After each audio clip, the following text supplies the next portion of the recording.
Hey everybody, welcome to a Clicked Off Heroclix strategy and strategy bites video. Today we're going to be covering Darkseid and everything about him and his Omega Beam. So joining me today is the Rock Head Judge and Rules Man Player Extraordinaire Jay Solomon. Hi. How's it going, Jay? Let's say about as good as it can be in the circumstances. Yeah, I agree. So let's just hop in. We got a few things to talk about with Darkseid. I just want to talk about kind of just some different things about him, and maybe just some things that are basic for some or too basic for some folks, and maybe more advanced for others. But if you've been too afraid to ask a question about Darkseid, I'm hoping that we can cover it in this video. Um, Yeah, especially so because he kind of never had his moment. Yeah, yeah. But Nationals, 2020 Nationals hosted by the RLC is coming up here in a few weeks. So kind of want to do a few videos to talk about him. So I've got Darkseid's dial pulled up. So the I don't know. Let's just go through some of his things, right? So let's talk about his Impervious dial. So let's kind of work from top to bottom here. His Impervious, but succeeds on a 4 through 6. Darkseid reduces penetrating damage dealt to him by equal or lower point characters, and it's protected pulse wave. So first question. So his Impervious, does Precision Strike still get one through? Yeah, Even, same as how because it can't be reduced. Same as how that's also the interaction with Invincible. okay. Um, so I think there's two things. If he attacks a Mystics character, it can be reduced because he can reduce penetrating damage, and Mystics is just one penetrating damage now, not one unavoidable damage. Um, and then same thing with Incap. If he has two tokens, it's just one penetrating damage, as opposed to an unavoidable damage. And then it's a protected pulse wave as well. So in general, is there anybody in Modern right now that deals multiple points of damage in a multi-target pulse wave? Uh, that as Guardian Storm. Yep, Um, that's right. sorry, you said penetrating or what? No, Or there's multiple points of damage. Lucy in the Sky, but that's just too regular. But the Storm is can't be reduced, so that's not quite the same. Yeah, so she's got like a multi-target precision strike with hers. Yeah, and Exodus as well for the same sort of he can multi-target precision strike pulse wave. Uh, Right. Nothing comes to mind. There might be like a random increases damage dealt character that I can't think of, but there's no like Nova Blast equivalent that comes to Right. mind now. Sure. Yeah, so things like Storm, that's an Exodus is probably the major thing to look at for him here. So let's talk about his Mastermind. So it is whenever he uses Mastermind after resolutions, heal him one click. Um, Now that is after resolutions, so the player on the attacking player, right? It's usually your opponent gets to choose when he gets to heal because it's after resolutions of that attack. So things like Wendigo, they get attacks after movement. Um, Steal energy. The opponent might want to heal first before they let Darkseid heal. There could be any number of timing interactions there. But There's Darkseid, the that Human Torch that deals a random pen to a character that had protected all caps or lower protected pulse wave. So that can matter if he has a lower defense value, or it's like I don't know. There could be a random interaction there. um, it could be something like if he's on his last click, where he just has regen. True. Yeah. and he masterminds off the damage, or if there's anybody that has, maybe like Captain Marvel. Yeah, with the pen. Yeah, I'm sure Captain there could Marvel's be. super rare, yeah. So if he's on his last click, and then she hits the 20, he masterminds the damage, then she can ping damage him off to death from 8 to 9. Click 8 to 9. Yeah, and I guess the main interaction you're going to see is how flurry. It'll only happen after the second attack. So like, if he masterminds to the last available target on the first attack, then he would still KO before the second one. That's the main common thing I can think of, Right. rather than the Yeah. specific power. Right. Yeah, and it's if he doesn't roll out now, Mastermind is when you would be hit, so you can't choose to roll Impervious because that's whenever you've determined that you are hit. So you can't roll Impervious, fail, then Mastermind it off to another character. Yep. Um,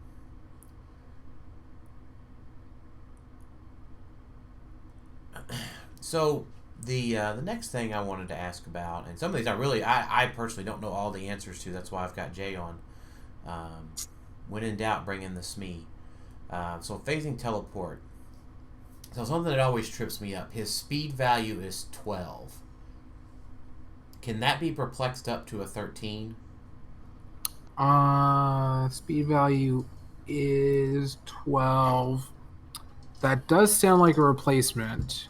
Let me Okay. just double check a character that I know works. Yeah, it's one of Uh, those things. Like the wording would be better as. I know. Uh, Okay, so Mr. Oz. I know Mr. Oz has a probability with a range value of 12. I know that one works for sure. Without looking at the rule book, I'm 99% sure that's a yes because that sounds like just a replacement. It so doesn't Mister say. Mister 'Cause- Oz's probability control is at a 12, so it can go up to 15 potentially. Yeah. Okay. Yeah, because there's no the word locked doesn't exist anymore. It doesn't say it can't be modified. Sure. That yeah, you can go on to something else. I'm just gonna double check, but I am Okay. 99% sure. That's fine. Um, so I think the other part of that is after resolutions, remove an action token from him. Um, that still means that he did use an action that turn. So he applied it. He applies the token, uses the available action from your action pool, and then after the phasing teleport is resolved, then you can remove an action token from him. Rulebook. The rulebook says replacement values may also say is or instead of. So that would apply here because it says is. Okay, fair enough. So I think the biggest thing that I wanted to cover would be the movement of his Omega Beam marker. So it says free if Darkseid hasn't been moved or placed this turn, and if no opposing character is adjacent, generate an Omega Beam marker max 1.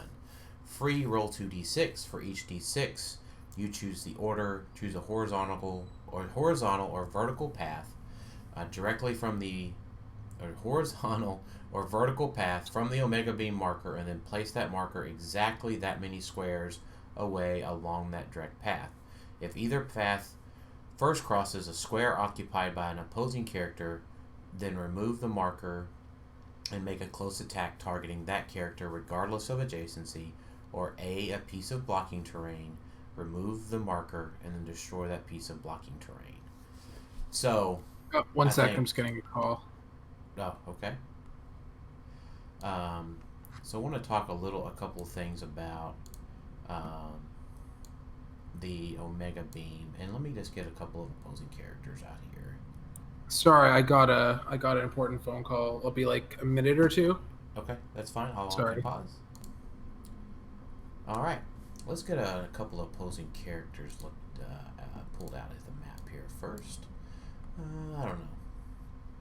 Darkseid versus Forge seems good. So, and let's just keep his dial here. So, first important thing to note,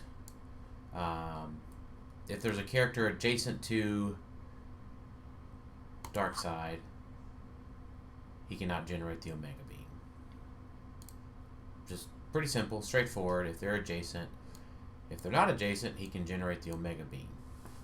So I think what is important of a strategy note here would be that if a Darkseid can attack, he just can't be moved or placed.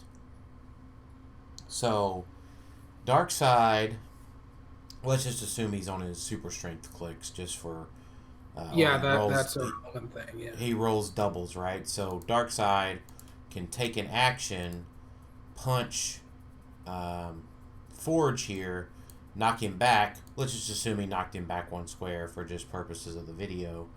And then Darkseid can generate his Omega Beam.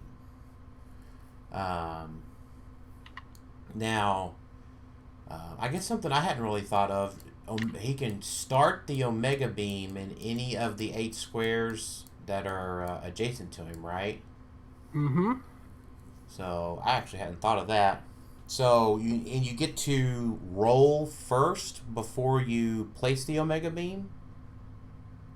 No, it's separate. It's 2 separate free actions, distinct, noted by the double slashes. Oh, okay. So free. Okay, so you generate it first, then roll your 2d6. Yeah. So let's just say in this case he rolls a 1, 2, a 2 and a 1. He rolls a 3, or he just a 2 and a 6. It doesn't really matter, right? So you'd move the Omega Beam 1, 2, and then up, and then that would hit and meet the condition to attack an opposing character. Or it would meet the requirement where the Omega Beam hit an opposing character, then you get to make a close attack. Now that is a lowercase close, so you can't combo that with Darkseid's Flurry or Darkseid's Close Combat Expert or his Exploit Weakness. But what does work is if you were able to give Darkseid Precision Strike, or probably most commonly what's on his dial is Steel Energy. Those 2 things do combo with his close attack here. Or the super strength knockback. The super strength knockback, yep. So pretty much the whole dial has something that will interact with it. So there's nothing wrong with that. So let's just assume that it doesn't hit any characters. Let's just take Forge out.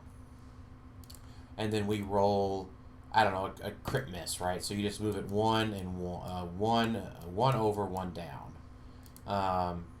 The Omega Beam doesn't go away unless it meets one of those other requirements.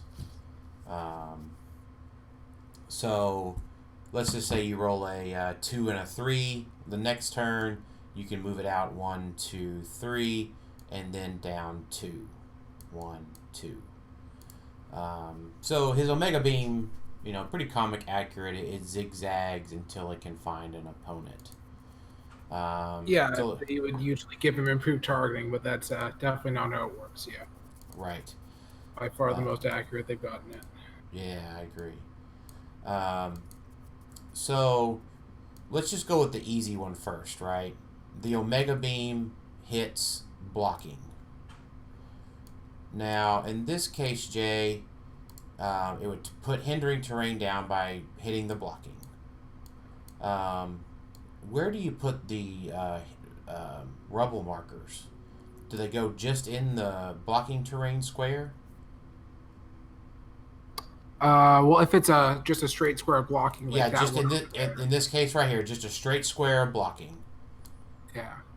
So just in that square. Or door window would be on both sides as normal. Well, I was going to get there. Okay. Sorry. So we'll get to a wall, this black wall here. So just a standard wall. The Omega Beam would break it because it acts as blocking terrain. So in that case, you would place hindering rubble markers on each side of the wall. Now, if it hits a door, does it get to move through the door? No, because doors are blocking terrain for all purposes except for the moving through them. Okay. So, like on this map, this is the prison tier. We can probably zoom in a little closer even for the purposes of the video here. So this is a door. So it would hit the door, destroy the door. It would go away. And then you would place blocking rebel markers on each side of the door. Now, I'm just going to, since you already said it, same thing for a window. It would hit the window, and it breaks the window, correct? Yep. Okay. Same idea as doors. Or just for the sake of the viewers, I'll quote it exactly because that's a thing to do. So windows are a subset of walls that can have a line of fire drawn through them but can't be moved through. A little bit more stuff in the middle. Windows are considered walls and therefore blocking terrain for all effects, including destroying it. So basically, same as doors, they're walls blocking for all purposes except for one specific one. So yes, sure. Destroyed, same as a door. Sure. Nope, makes sense. So the just of note, hindering terrain and obscuring terrain make no difference to the Omega Beam. So, the Omega Beam can go directly through all of these squares of hindering without being impeded as well. So now, that would leave one type of terrain, right? Elevated? Is there any ones that we're missing? Blocking? That matter? Hindering water and obscuring, I don't think they really make a difference. So, let's talk about how the Omega Beam can go up elevated.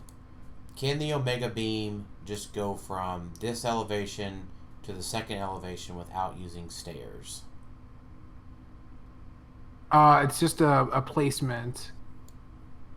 And it's because it's a marker, not a character. So I don't believe there's a general rule that markers follow those rules. But just triple check because we may as well. We do follow the rule of occupancy. Come on.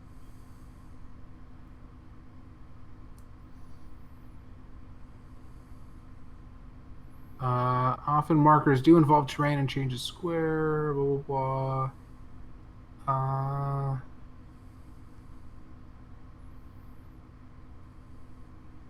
Yeah, I don't see anything that would indicate that they have to follow movement rules. Okay. Well, and I'll just add this at this point of the video. If you watch this video and you go back to reference it and it's gone, that means Jay was wrong and we're recording a new video. Wow. Point being, I wouldn't want to have disinformation, staying. Yeah, I'm actually double checking right now. I'll correct myself if. Sure, you're fine. We're still going. And this is why we do it live. I kind of put Jay on the spot. Yep, I don't know everything either. It's worth noting. Even the people that make the game sometimes don't know everything. Oh, and there was one other. There is the thing that markers can be placed on blocking. Markers can't be placed on blocking. Which is presumably why. It makes sense for the effect, but that's also presumably why. Right. Yeah. In this case, it could never hit. It can never be placed on blocking. Yeah. There's nothing indicates that it moves as if it's a character, but I am pulling up a Golden Age character just because. Sure. For what it's worth, what was it? Silver Centurion also had the marker, the The bomb marker torpedo. said that it moved as if it was a character with flight. No, that was the Falcon you might be thinking of. Oh, I thought it was also, but I'm thinking of Iron Pharaoh. Obviously, this is Super Golden Age, but it's worth noting that it says the marker moves as if it is a character with the flight ability. Sure. I think that was actually part of the errata. Uh, Yeah, it did. It got all kinds of improved movement, though. yeah, the torpedo moves as if we're a character with character with a wing and improved movement. But I'm not seeing anything that indicates that marker placement matters for those sort of as if it's a character. Sure. Um, so the last question I had was, what if it hits the edge of the map? Edge hits the edge of the map. Like, let's just say you, for whatever reason, it hits the edge of the map. Yeah. Near as I can tell, nothing in the effect would say. But nothing in the effect says anything about it. And normally the edge of the map only really comes up for knockback. Right. So that might even be a ruling, but I don't see why it wouldn't just stop but continue to exist otherwise. Okay. I just legitimately didn't think that was a question. Oh, okay. Yeah, I'm not even sure there's quite an example where it would be where you would want to move it that way. I guess it would be if you want to hit the edge of the map and go up and then go forward, right? You know, let's say you Yeah, I mean, it could generated matter if that's the only way you avoid a character or something. right. Um,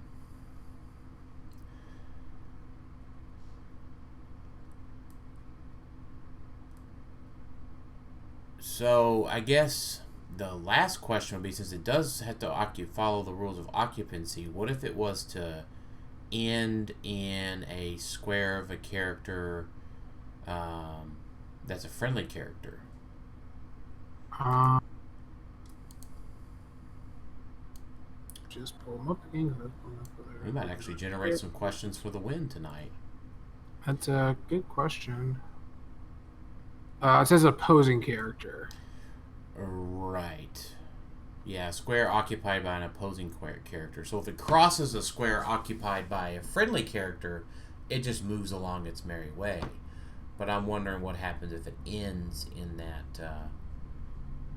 Ends? I mean, I guess, could you not? Would it be a thing where you couldn't choose that order? Because you can't. You can't choose to break the rules of occupancy. well, the only general rule for markers can't be placed is blocking terrain, unless they have their own effects. Like same as how you can have, like you could theoretically have a character place a smoke cloud and then it place another smoke cloud on top of that, right? So I don't see any reason why that would be a It would problem. just occupy the same square um, as a friendly character. Yeah, I don't see why that would be a problem. Okay. Yeah, that makes sense. Um,